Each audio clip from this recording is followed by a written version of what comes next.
السلام عليكم ورحمة الله وبركاته. ازيكم عاملين ايه؟ يا رب تكونوا بخير. معاكم النهاردة في فيديو جديد ووصفة جديدة، وهنعمل مع بعض النهاردة ابو فروة.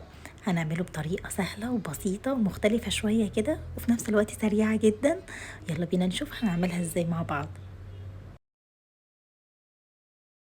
اول حاجة بنجيب ابو فروة، بنختار جودة تكون كويسة خلاص، وبيكون في جنب مبطط كده والجنب التاني بيبقى منتفخ شوية. احنا بنيجي على الجنب المنتفخ يعني بنعمل فيه خط كده بالسكينة زي ما انتوا شايفين، خط بالعرض.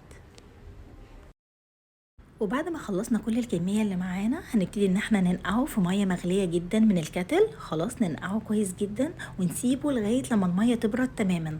تمام، ده هيساعدنا في السوا بعد كده. بعد كده هنشيله من المية خلاص ونرفعه على النار زي ما انتوا شايفين كده، مع معلقة من السكر، معلقة كبيرة من السكر، وكمان هنضيف شوية مية ونسيبه لغاية لما يغلي ويستوي معانا كويس جدا. بعد كده هنلاحظ حبات الكستنة ان هي فتحت كده معانا زي ما انتوا شايفين، وكمان معلقة السكر اللي احنا ضفناها اتكرملت معانا. فاحنا هنفضل نقعد نقلب فيها كده لغاية لما الكرملة تتبخر شوية وتتقل شوية، وبكده يكون جاهز معانا.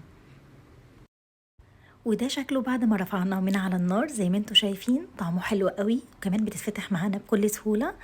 وبس كده، الفيديو النهاردة خلص، وصفتنا كمان خلصت معانا.